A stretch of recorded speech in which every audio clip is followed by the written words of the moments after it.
Você já se deparou com uma situação onde você acha que foi super claro na sua orientação e de repente as pessoas fazem direito a primeira vez, mas a segunda, a terceira e a quarta são para o lado completamente oposto e você não consegue entender o que mais você pode fazer para as pessoas caminharem na direção que o seu negócio está apontando? O que conecta a tua estratégia, o engajamento dessas pessoas e o alinhamento chama-se cultura organizacional. Vamos lá?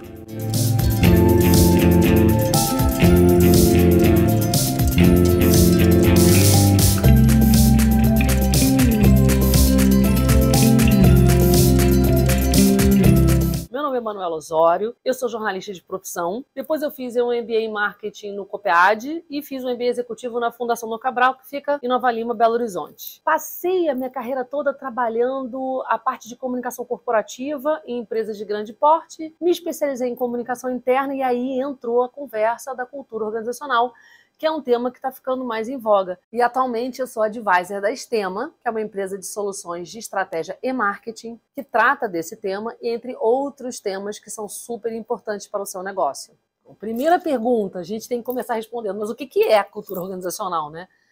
Cada um vai ter uma ideia, cada um vai ter uma opinião, cada um vai ter uma vivência, mas no geral, o que a gente fala de cultura, que é a forma mais fácil da gente entender, é um conjunto de crenças, um conjunto de valores, um conjunto de normas, procedimentos, processos que compõem, que ditam, né, o clima da sua organização e também interferem muito no comportamento dos funcionários daquela empresa. Então, é algo que é intangível e, ao mesmo tempo, a gente consegue mapear quando a gente pergunta, faz perguntas, faz pesquisas de mapeamento de cultura para entender quais são os processos que são mais valorizados, quais são os comportamentos que são repetitivos e muitas vezes a gente não tem essa clareza, não. A gente vai construindo o negócio, a gente vai construindo a nossa dinâmica, a gente vai definindo novas regras, implantando novos processos, sistemas e não tem tanta clareza como aquilo tudo está dando recados para o teu time de como se comportar, o que valorizar. Às vezes a gente comunica algo que não está alinhado ao que a gente pratica. E esse é o grande problema, o grande desafio de ter uma cultura organizacional alinhada entre o que a gente diz e o que a gente faz. É aquilo que você já conhece, né? O walk the talk, a gente sempre fala isso, né? Mas é ali que reside o desafio de trabalhar uma cultura organizacional. Então, só equalizando aqui o entendimento, a gente não vai entrar aqui no detalhamento disso, mas cultura é aquilo que a gente faz sem saber o que a gente está fazendo. Aquilo que a gente prega sem saber o que a gente está pregando. Mas que, de certa forma, o grupo que trabalha com você toma aquilo como uma verdade absoluta, como um valor, como uma prática, e eles vão repetindo. Necessariamente você não está comunicando aquilo, mas, obviamente, pessoas novas que entram na sua organização vão fazer aquilo que vem o outro par fazendo. E assim vai consolidando uma prática, uma crença, um comportamento dentro da organização. E se a gente não cuida disso desde o começo, vai chegar uma hora que isso começa a dissociar da sua necessidade, ou se você não conhece a sua cultura, na hora que você quiser implementar uma mudança, você não vai saber nem por onde começar essa comunicação, porque a gente tem que falar aquilo que faz sentido para as pessoas. Enfim, eu vou tentar falar sobre isso de uma forma mais didática, mas era isso. O que é cultura? É aquilo que é um conjunto, né? Não é aquilo que a gente fala, é um conjunto do que a gente fala, faz e acredita que acaba interferindo no comportamento do seu negócio, das pessoas que estão envolvidas no seu negócio. Segunda pergunta, que eu acho super legal. Por que a gente está tratando desse tema? Por que esse tema está tão em voga? Gente, teve uma pesquisa recente da BRH, que é a Associação Brasileira de Recursos Humanos, onde ela falou com mais de 900 profissionais de N empresas de médio e grande porte sobre quais são os desafios que o RH enfrenta hoje no mundo atual. E ponto número 1, primeiro desafio, com mais de 50% de respondentes, foi cultura organizacional. O segundo foi desenvolvimento de liderança, que é um outro tema que eu vou trazer aqui, que está intrinsecamente ligado à cultura organizacional. E o terceiro foi automação de processos em recursos humanos, que também é um tema que está ligado às mudanças que os negócios estão fazendo hoje. Automação, informática, tecnologia. Isso está mudando a forma como a gente trabalha, está mudando a forma como a gente interage com o cliente, está mudando a forma como a gente interage nos nossos processos produtivos e, obviamente, isso impacta a nossa produtividade, a nossa rentabilidade, e isso traz recados para a nossa cultura organizacional. Então, esses 3 desafios que essa pesquisa da ABRH Brasil trouxe, eles estão na cabeça dos profissionais hoje em dia que trabalham a parte de recursos humanos, mas às vezes a sua empresa não tem necessariamente uma pessoa de recursos humanos, tem a pessoa que tem uma visão sistêmica do negócio E ela vai ter o mesmo desafio. Como é que eu vou fazer esse corpo ser mais produtivo? Porque a gente está falando aqui de gerar lucro, gerar rentabilidade e gerar uma marca de valor, gerar reconhecimento, reputação. Tudo isso passa, né, por uma estratégia, não só de negócios, mas de pessoas. Pode ser o profissional de recursos humanos, pode ser o profissional dono do negócio, mas a gente vai ter que olhar para as pessoas que trabalham com a gente com um olhar não de recurso. Né? Essa coisa de recursos humanos também está meio velho, tá? Mas com um olhar de potencial embaixador da marca. Então, é um tema interessante que a gente pode, em um outro momento, falar com vocês. Bom, gente, esse papo de cultura organizacional pode parecer um papo de grandes empresas, mas não é. Independente do segmento, independente do tamanho, independente do tempo de vida da sua empresa, esse tema de cultura organizacional é um tema que tem que estar na agenda da liderança daquela empresa. É um tema importante, porque ele vai acompanhar toda a jornada, ou seja, de crescimento, ou de transformação, ou adequação do seu negócio.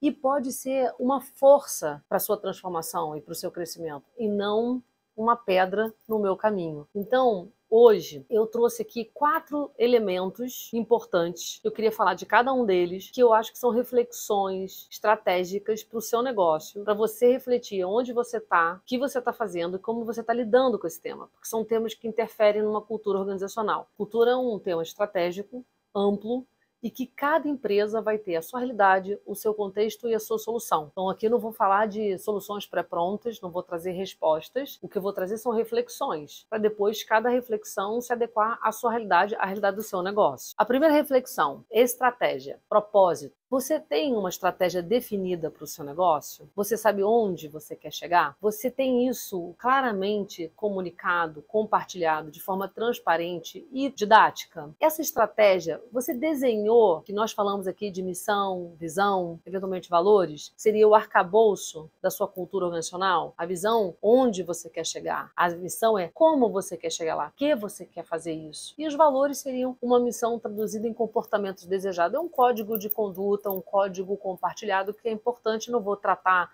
isso com detalhes, mas o que eu queria trazer aqui, dentro desse contexto de discussão de estratégia, é o que eu chamo de propósito. Propósito é uma sensação profunda de direção e significado em tudo que a gente faz. É a principal conexão entre valores, paixões e atividades que fazemos no trabalho. Então essa é uma discussão muito interessante para a gente refletir sobre propósito. Essa conexão entre o indivíduo e o seu objetivo de negócio como dono do negócio, como empreendedor, como executivo. Então, assim, essa conexão ela tem que ser estabelecida do começo e ela vai ser sempre onde você vai voltar e revisitar e pesquisar e ver quão forte ela tá, porque o grau dessa conexão entre cada indivíduo da sua companhia e a sua estratégia de negócio é que vai determinar talvez o seu grau de sucesso num processo de mudança, o seu grau de agilidade com a implantação de uma nova diretriz. Então essa conexão com o propósito, com esse sonho, com essa ambição, ela é fundamental em toda a discussão sobre cultura organizacional. Existem uma série de ferramentas que vão medir essa conexão, a gente chama de pesquisa de clima, pesquisa de engajamento, tem empresas que já falam de pesquisa de efetividade organizacional, e existem ferramentas mais simples, existem ferramentas mais complexas, o fato é, não pode sair da nossa cabeça que deve existir uma conexão com o propósito, e esse propósito tem que ser construído a partir da sua estratégia, então tem que estar tudo muito claramente conectado. Quando a gente define a estratégia, está claro, e a gente tem um propósito que você entende que é o que faz o seu negócio, o que traz as pessoas para dentro do seu negócio, você parte para um segundo ponto, que também é importante na construção da cultura organizacional, ou na manutenção, ou na evolução. Significa a proposta de valor da sua marca. Sem uma proposta de valor da marca, a gente não consegue conectar as pessoas à estratégia de negócios, porque ela vai definir como você quer construir os processos, a sua estrutura, o seu tipo de organização, as suas relações internas para entregar aquela proposta de valor. Então, estratégia e proposta de valor de marca não é a mesma coisa. Então, proposta de valor de marca é como você quer se ver diferenciado no mercado. O que você entrega para o seu público-alvo que te faz ser reconhecido? E aí você vai trabalhar a sua cultura, os seus processos, os seus sistemas para que aquilo seja de fato uma realidade. Além do discurso, né? Não adianta a gente colocar só no tagline da sua assinatura. Aquilo tem que representar na experiência do seu cliente. Eu lembrei agora de uma aula que uma vez eu li nesses estudos de caso que a gente estuda quando faz MBA, de um professor que entrou em sala de aula. A discussão ali era de cultura organizacional e a discussão era que muita gente estava criticando a cultura da Amazon. Ela era uma cultura muito agressiva, muito exigente. Acho que tinha muita gente ali que tinha colegas que trabalhavam na Amazon, estavam reclamando um pouco daquilo. E aí o professor olhou e perguntou assim, mas vamos lá, alguém aqui compra na Amazon? E tipo, quase 100% da turma levantou o braço dizendo que comprava. Vocês compram por causa de quê? E muita gente respondeu porque tinha confiança no processo, na data que estava escrito no sisteminha que ia entregar na casa e que de fato entregava. Então se sentia seguro por comprar um produto ali que ia ser efetivamente entregue na sua casa o que você comprou e no prazo que você tinha acordado. Aí o professor perguntou, mas isso acontece por quê? Porque dentro da organização existe sim uma paranoia, uma palavra ruim, mas por eficiência de processos, por respeito ao timeline do cliente. E isso traz para dentro da organização uma série de exigências, uma série de estruturas, uma série de metas para garantir a entrega daquilo. Nenhuma empresa pode ser tão eficiente e entregar o mais rápido possível se dentro da companhia não existe uma exigência grande sobre isso. Não significa que a companhia possa dar o luxo de ter um ambiente organizacional assedioso ou ruim, mas significa que quando você entra naquela companhia tem que estar claro para você que aqueles são os valores da companhia e que aquela é a forma de trabalhar para entregar aquela proposta de valor. Hoje, as pessoas deveriam trabalhar na companhia por escolha, né? A gente escolhe, cada vez mais a gente escolhe onde a gente quer trabalhar. Isso é uma outra discussão, tá, gente? A gente está falando de marca empregadora, e eu não estou falando de marca empregadora aqui, eu estou falando de proposta de valor de marca. Mas essa discussão é interessante para você trazer as melhores pessoas, as mais aderentes ao teu estilo, ao teu jeito. Cada um tem que ter o seu jeito. Então,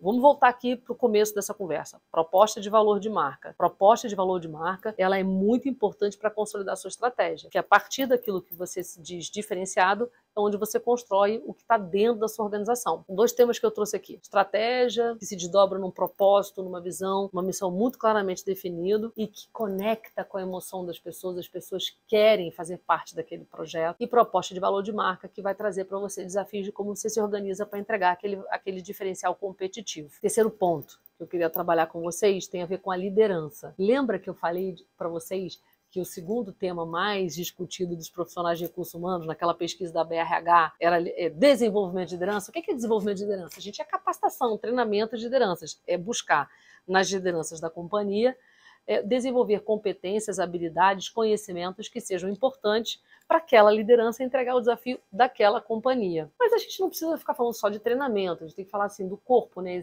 de liderança, que pode às vezes ser uma pessoa, podem ser 300, depende do tamanho, depende da estratégia. Mas liderança, sabe o que eu aprendi ao longo da minha carreira? Que as pessoas não trabalham para marcas e não trabalham para empresas, elas trabalham para pessoas.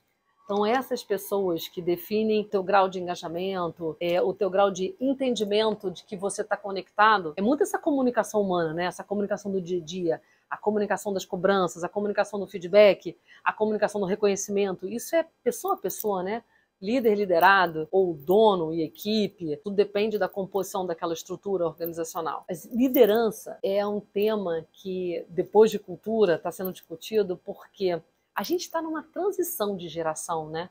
Hoje, muitos líderes que ocupam cadeiras de liderança, eles vêm de uma cultura, de uma formação acadêmica diferente dos novos funcionários que estão entrando no mercado de trabalho. Então, existe um gap de gerações que está provocando conflitos dentro das organizações entre essa nova geração que entra, o que ela entende como processo produtivo, e a geração que galgou o seu espaço, entrou numa posição de liderança e está tendo que gerenciar, desdobrar, engajar, inspirar esses novos colaboradores. Então, realmente, liderança é um tema que hoje, cada vez mais, está suscitando um olhar diferenciado para que a gente trate...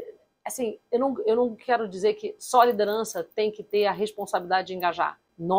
Eu me colocando numa posição de dona de negócio, tenho que ter a responsabilidade também de suportar a liderança neste processo de atuação como liderança. Então, esse é um terceiro tema importante. Eu até trouxe uma frase que é assim: a única coisa de real importância que os líderes fazem é criar e gerir cultura. Se você não gerencia a cultura, ela gerencia você. E você pode nem ter consciência de que até que ponto isso está acontecendo. O que ele quer dizer com isso? Se você não tem um olhar claro e assertivo de gerenciar sua cultura e interferir na cultura, colocar luz nos aspectos que você quer que sejam valorizados, estar atento sobre os riscos que acontecem na sua organização que podem estar impactando seu negócio, isso vai acontecer e vai acontecer influenciando você gerenciando você. Ou você gerencia a cultura ou ela gerencia você. Não existe outra alternativa.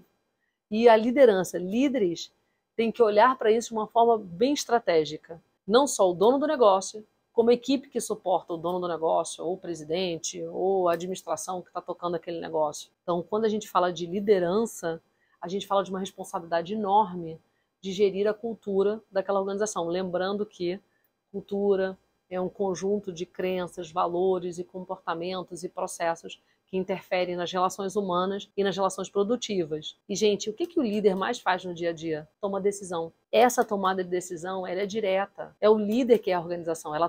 Ele toma a decisão sobre que processo contratar, sobre que pessoa reconhecer, sobre que informação deve ser colocada como primordial. Então, assim, olhar para a liderança da sua empresa, olhar para si próprio, se você for a principal liderança da sua empresa, entender a sua influência nesse negócio, entender a influência que você tem sobre a equipe que está tocando esse negócio, entender que isso é uma cadeia que transmite quase que mensagens subliminares e que essas mensagens elas podem estar gerenciando o seu negócio. E aí vai naquela pergunta que eu comecei esse vídeo. Você já se deparou com aquela situação onde você acha que claramente comunicou alguma coisa e o teu time faz a primeira vez certo e a segunda, a terceira e a quarta vez faz diferente e você não está entendendo por quê? Porque não é aquela situação que define a direção do seu time. São todas. É a consistência.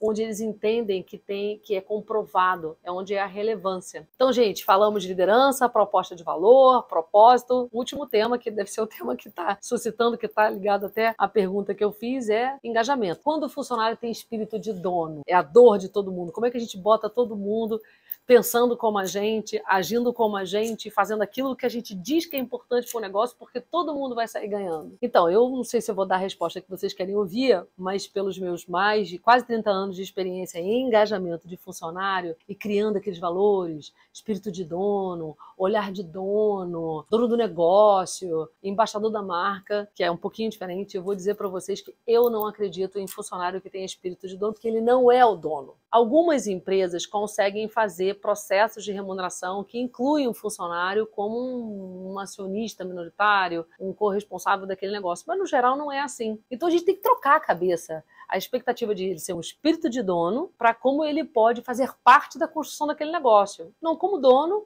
mas como parte interessada. Aí volta a discussão de propósito, de conexão de valores, de liderança humanizada, cada vez mais preparada para lidar com as pessoas que são diferentes, da diversidade, da inclusão, e aí sim de um processo de comunicação de adultos, de gente adulta que está ali, que paga a conta de casa, que paga a escola dos filhos e está ali na sua organização trabalhando de forma madura para um atingimento comum de uma meta. Então eu costumo não falar muito de espírito de dono mais, não quer dizer que a gente não tenha que perseguir esse olhar de produtividade, de assertividade em custos, de tomada de decisão, mas a gente tem que olhar mais como a gente inclui aquele grupo dentro da nossa conversa de negócios. Não pode ser que eu tome todas as decisões, desdobre as decisões e diga, mas você tem que pensar que nem eu. Você tem que agir como eu agiria. Você tem que descobrir como é que seria a minha decisão. Não é assim. Então, acho que essa coisa do espírito de dono, que apesar de ser uma grande dor e a maior parte das perguntas que as pessoas me fazem, hoje eu digo, vamos tentar trocar isso? Vamos parar de falar de espírito de dono e vamos trazer o colaborador como um parceiro, como um embaixador do seu negócio? Como que ele pode falar do seu negócio? Como ele pode tratar o seu negócio como algo que é relevante para a vida dele? Então, existe uma série de coisas que a gente pode fazer. Algumas dicas. Eu acho que a mais importante que eu gosto de falar é o diálogo, né? Sem diálogo, sem negociação, sem diálogo, sem transparência nas informações, as pessoas, cada um tem o seu processo de pensar e de construir o seu processo produtivo. Mas se ele entende aonde você quer chegar, por que você quer chegar lá, ele vai construir o processo dele e vai chegar no mesmo lugar que você gostaria que ele chegasse. Então, gente, é o seguinte, eu trouxe aqui algumas questões que eu acho fundamentais, que talvez tenham pautado a minha carreira toda, que é a construção desse ambiente produtivo e engajado de pessoas. Porque engajamento, gente, ele não é só você fazer aquilo que você é requisitado a fazer, é você fazer aquilo que você é requisitado a fazer com um esforcinho a mais, sabe? Um esforço discricionário. O que determina aquele colaborador ir um pouco além? Então, é um conjunto de um ambiente psicologicamente seguro, de uma liderança humanizada, compartilhada e que é inclusiva, com os diferentes modelos, de hoje, cada vez mais, os negócios estarem trabalhando com colaboração, com cooperação, onde as pessoas podem se sentir seguras para colocar suas ideias e até trazer sugestões de melhoria de processos, de uma proximidade, né? de uma quebra dessa hierarquia, para não parecer que... Eu nunca vou ser dono, né? Se eu tenho um chefe que é muito hierárquico, né? Essa quebra da hierarquia traz para a base da organização uma sensação de que ela está participando da construção dos resultados. Claro que depois existem ferramentas de reconhecimento, de distribuição de resultados, mas isso é uma outra história. Quando a gente fala aqui de espírito de dono, que a gente muda para embaixador da marca, que seria uma expressão talvez mais fácil da gente entender, é quando a gente trata aquele funcionário com respeito, com transparência. Então, existem uma série de produtos que a gente pode desenvolver dentro de um ambiente organizacional que são conectados com a estratégia, com a proposta de valor, com uma liderança humanizada. Produtos de reconhecimento, produtos de comunicação interna, rituais contínuos de transparência de resultados, pesquisas de opinião, que você pesquisa e você devolve a resposta. Não pode só pesquisar e não devolver os resultados e não criar grupos de trabalho para melhorar. Nem num mês ou 2 meses, porque nada disso muda tão rápido. Quick wins você pode ter pequenos ganhos, mas é entender que isso é uma jornada. A jornada da mudança, ela é uma jornada contínua, né? Assim, mudar é um processo, né? Não é um fim, não é um objetivo. E quando a gente entende isso, a gente trabalha essa evolução constante, essa relação constante com as pessoas da empresa de uma forma mais leve. Então, gente, o que eu queria fechar essa conversa com vocês, essas provocações de cultura, trouxe um texto de 2 mulheres que eu trabalhei diretamente num projeto de mapeamento de cultura organizacional. E elas têm um livro que elas escreveram, do O Herói e o Fora da Lei, uma historinha que eu trouxe para ler para vocês, que eu acho que vai dizer o quanto um trabalho de cultura, de engajamento, ele pode fazer um diferencial na sua empresa. E o texto é o seguinte, está escrito no livro assim: talvez você já conheça a história dos 3 operários da construção civil. Perguntou-se a cada um deles o que ele estava fazendo. O primeiro disse que estava quebrando pedras. O segundo disse que estava fazendo aquilo que o chefe dele mandou. E o terceiro disse que estava construindo uma catedral. Então, gente, eu acho que isso diz muito. Essa história mostra o potencial que a gente tem de criar sonhos, compartilhar sonhos, através de uma cultura organizacional trabalhada, estratégica, alinhada com seus objetivos. E o último recado para dar para vocês é: estamos mudando, o mundo está mudando. Então, a cultura de uma empresa é o arcabouço que vai sustentar a sua mudança contínua, a sua evolução, o atingimento dos seus sonhos, das suas necessidades e de forma inclusiva com as pessoas que trabalham com você. Não dá mais para você pensar só em você. Você tem que pensar no ecossistema que você impacta, de funcionários, de família de funcionários, de clientes, de fornecedores, de parceiros, e tudo parte da tua ambição. Bom, gente, está chegando a hora da gente fechar esse papo aqui e a minha provocação é: você está preparado para a mudança? Não, porque não dá mais para a gente achar que mudança é um desafio, que mudança é um problema. Mudança é literalmente uma necessidade do mundo atual, do mundo que está absolutamente de cabeça para baixo, eu chamo do mundo invertido.